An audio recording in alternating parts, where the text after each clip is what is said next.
آج ہم ان کا ایک ایسا سعودیہ کے جو مفتی ہیں، ایک نہیں 4 مفتی، ان کا ایسا فتویٰ پیش کریں گے کہ جس سے یہ اپنے ختنہ کے موقع پر، وہ بھی عورتوں کے ختنہ کے موقع پر جو جشن ہے اسے یہ ثابت کر رہے ہیں یہی آیت پڑھ کے، اور ختنے کو کیا کہہ رہے ہیں کہ اللہ کا فضل ہے، یعنی ان کے نزدیک ختنہ اللہ کا فضل ہے، ایک مشروع عمل ہے، اس کے موقع پر فرحت کرنا بھی جائز ہے، اس آیت سے استدلال کرنا بھی جائز ہے۔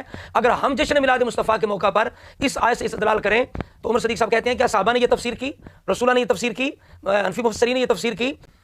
بسم اللہ الرحمن الرحیم، قل بفضل اللہ وبرحمتہ فبذلک فلیفرحوا هو خیر مما یجمعون، صدق اللہ العظیم۔ حشر تک ڈالیں گے ہم پیدائش مولا کی دھوم، مثل فارس نجد کے خلے گراتے جائیں گے، خاک ہو جائیں جل کر ادو مگر ہم تو رضا، دم میں جب تک دم ہے ذکر ان کا سناتے جائیں گے۔ لو جی حضرات گرامی قدر، آج ہم عمر صدیق صاحب کی خواہش پر ایک تحفہ لائے ہیں سعودیہ سے عمر صدیق صاحب کے لیے، کہ جو آیت ہم پڑھ کے جشن میلاد مصطفیٰ ثابت کرتے ہیں قل بفضل اللہ وبرحمتہ فبذلک فلیفرحوا، تو عمر صدیق صاحب کہہ رہے تھے اور دیگر تمام منکرین جشن میلاد کہتے ہیں کہ تمہیں اس آیت کی ذرا سمجھ آئی ہے، صحابہ نے کیا اس آیت سے استدلال کیا، جشن منایا؟ جو اللہ کی نعمت ہے اور فضل ہے اس پر ثواب اور خوشی مناؤ، اللہ تعالیٰ خود کہتے ہیں، قرآن کہتا ہے جب فضل رحمت و خوشی کرو۔ کیا اس آیت کی تفسیر رسول اللہ صلی اللہ علیہ وسلم نے جشن عید میلاد النبی کی ہے؟ کیا اس کی تفسیر صحابہ کرام نے جشن عید میلاد النبی کی صورت میں کی ہے؟ کیا اس آیت کی تفسیر حنفی مفسرین نے انہوں نے کی ہے؟ آج ہم ان کا ایک ایسا سعودیہ کے جو مفتی ہیں، ایک نہیں 4 مفتی، ان کا ایسا فتویٰ پیش کریں گے کہ جس سے یہ اپنے ختنہ کے موقع پر، وہ بھی عورتوں کے ختنہ کے موقع پر جو جشن ہے اسے یہ ثابت کر رہے ہیں یہی آیت پڑھ کے، اور ختنے کو کیا کہہ رہے ہیں کہ اللہ کا فضل ہے، یعنی ان کے نزدیک ختنہ اللہ کا فضل ہے، ایک مشروع عمل ہے، اس کے موقع پر فرحت کرنا بھی جائز ہے، اس آیت سے استدلال کرنا بھی جائز ہے۔ اگر ہم جشن میلاد مصطفیٰ کے موقع پر اس آیت سے استدلال کریں تو عمر صدیق صاحب کہتے ہیں کیا صحابہ نے یہ تفسیر کی، رسولہ نے یہ تفسیر کی، حنفی مفسرین نے یہ تفسیر کی؟ اگر وہابی کو منانا ہے تو تمہیں رسولہ سے ثابت کرنا پڑے گا۔ بتائیں کہ رسول اللہ سے ثابت کرنا پڑے گا اگر وہابی کو منانا ہے، اہل حدیث کو منانا حدیث پڑھنی ہوگی۔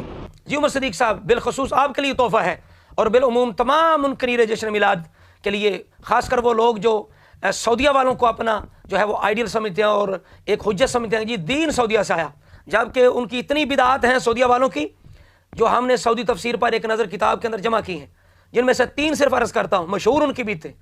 ایک بدعت ان کی ہے کہ انہوں نے امامہ شریف اور ٹوپی جو ہے رسول اللہ کی سنت مبارکہ اس کو ترک کیا، اور اس کے مقابلے میں اپنی بدعت لائے سرخ رومال، اوپر وہ گاترا سا گول ٹائر نما۔ یہ کیوں بدعت نہیں ہے؟ بدعت سیئہ، بدعت مذمومہ کیوں نہیں ہے؟ رسول اللہ کی سنت کیوں ترک کی گئی؟ لقد کان لکم فی رسول اللہ اسوۃ حسنہ کیوں یاد نہ رہا؟ ادخلوا فی السلم کافہ کیوں یاد نہ رہا؟ تو یہ ایک تو یہ ان کی بدعت ہے، امامہ کہ انہوں نے ترک کیا، اس کی جگہ اپنی یہ ایک جو ہے بدعت لے کے آئے۔ اسی طرح یہ کعبے کو 2 دفعہ غسل دیتے ہیں زمزم کے ساتھ، عرق گلاب کے ساتھ۔ کیا صحابہ نے یہ غسل دیا؟ رسولہ نے دیا؟ پھر عرق گلاب اتنا ضائع کرتے ہیں، کیوں فضول خرچی کرتے ہیں یہ؟ اسی طرح یہ ہر سال کعبے پر نیا غلاف چڑھاتے ہیں اور مہنگا قسم کا، اور لاکھوں کروڑوں ریال اس پہ لگاتے ہیں، اور اوپر اس کے سونے چاندی کی کڑھائی ہوتی ہے۔ کیا یہ صحابہ ثابت کر سکتے ہیں؟ یہ 3 بدعتیں میں نے اختصار کے ساتھ آپ کے سامنے پیش کی ہیں، ان سے پوچھیں یہ 3 جو آپ کے کام ہے یہ کیوں بدعت نہیں ہے؟ یہ کیوں فضول خرچی نہیں ہے؟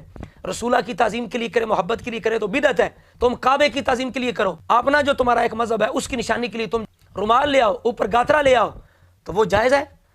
تو دیکھیے آپ سعودیہ سے یہ جو فتویٰ چھپا ہے یہ آپ کے سامنے پیش کرتا ہوں، یہ فتاویٰ لجنۃ الدائمہ للبحوث العلمیہ والافتاء، یہ اس کتاب کا نام ہے، اور اس کا مرتب اور جامع ہے شیخ احمد عبدالرزاق الدویش، اور یہ جلد نمبر 5 ہے، اور فتویٰ نمبر 2392 ہے۔ اس کا رئیس عبدالعزیز بن عبداللہ بن باز ہے، نائب رئیس عبدالرزاق عفیفی ہے۔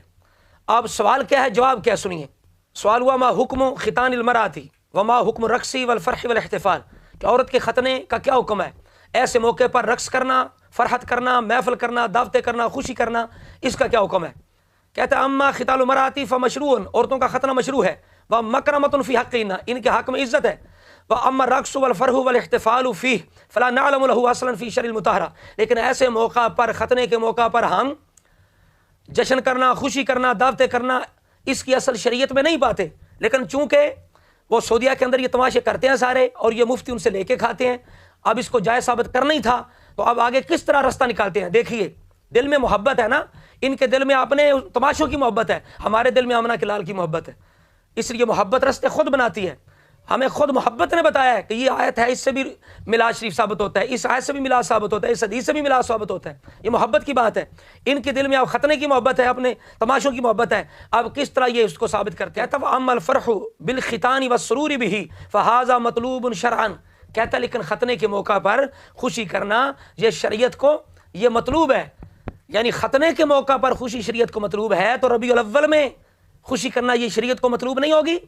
اب دلیل دیکھیں، کہتا ہے لأن الختان من الامور المشروعۃ، کہتا ہے ختنہ شرعی امور میں سے ہے، تو حضور کے میلاد کی خوشی کرنا، حضور کی محبت میں حضور کے ملنے پر خوشی کرنا یہ مشروع عمل نہیں ہے۔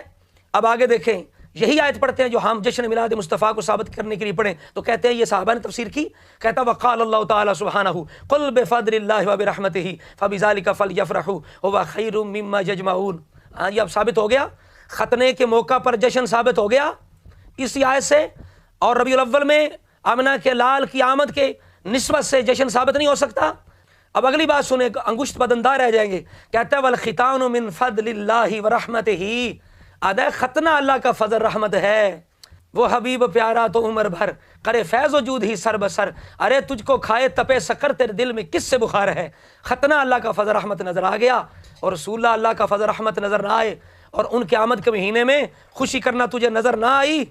اب کہتا ولا حرج فی سن الطعام بهذا المناسبۃ شکر للہ علی ذلک، کہتا ہے اس مناسبت سے اللہ کے شکر میں دعوت کرنا بھی جائز ہے۔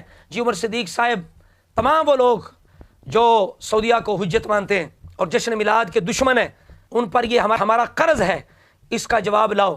اب دیکھتے ہیں تم کتنے سچے ہو دین کے اندر، کتنے امانت دار ہو، کتنے صداقت والے ہو، کتنے انصاف والے ہو۔ اب کہیں تمہارے پاس دور فتوے تو نہیں ہے، رسول اللہ کے میلاد کے لیے اور فتویٰ، اپنے تماشوں کے لیے اور فتویٰ، اہل سنت کے لیے اور فتوے، اور اہل حدیث اور سعودیہ والے وہابی ان کے لیے اور فتوے۔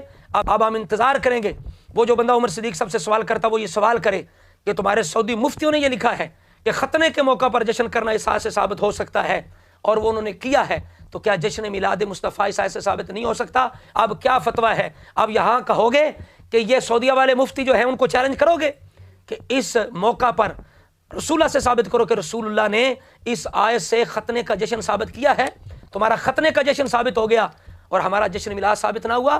اب فتویٰ لگائیں عمر صدیق صاحب اگر سچے ہیں تو، کہتے ہیں وہابی کو منانا ہے تو حدیث لاؤ، رسول اللہ سے ثابت کرنا پڑے گا۔ اب ہم دیکھتے ہیں کہ کیا یہ لوگ اپنے ختنے کا جشن رسول اللہ سے ثابت کر سکتے ہیں، اور عمر صدیق صاحب ان مفتیوں پر، سعودیہ والے نجدیوں وہابیوں پر فتویٰ لگائیں گے یہی جو ہمارے پر لگایا کہ رسول اللہ سے ثابت کرو، صحابہ سے ثابت کرو؟ صحابہ کو پتہ نہیں تھا اس آیت سے کہ ختنے کا جشن ثابت ہوتا ہے، کسی صحابی نے اس آیت سے ختنے کا جشن ثابت کیا؟ اب انتظار کریں گے کتنے یہ سچے لوگ ہیں اور کتنے دین پہ چلنے والے ہیں، لیکن ہم جانتے ہیں کہ ان کے نصیبوں میں رسول اللہ کی محبت اور تعظیم کے لیے عمل نہیں ہے۔ جس کے دل میں جس کی محبت ہوتی ہے وہ محبت خود راستے بناتی ہے، ان کے دل میں اپنے جو تماشے ان کی محبت ہے، اپنے کاموں کی محبت ہے، تو یہ سارا کچھ احداث للدین کے نام پر جائز ثابت کر لیتے ہیں۔ لیکن جب تعظیم مصطفیٰ، محبت مصطفیٰ، شان مصطفیٰ، شوکت اور رفت مصطفیٰ کی بات ہو تو ان ظالموں کو فتوے یاد آتے ہیں، پھر کہتے ہیں کہ یہ صحابہ کو پیار نہیں تھا، صحابہ کے دل میں حضور کی محبت نہیں تھی، صحابہ کو یہ آیت نظر نہ آئی، صحابہ نے اس کی تفسیر کی، وہابی کو منانا ہے تو رسول اللہ ثابت کرنا پڑے گا۔ اب ہم دیکھتے ہیں کہ یہ لوگ سعودیہ والے مفتیوں پر فتویٰ لگاتے ہیں اور کیا ان سے مطالبہ کرتے ہیں کہ رسول اللہ یہ ثابت کرو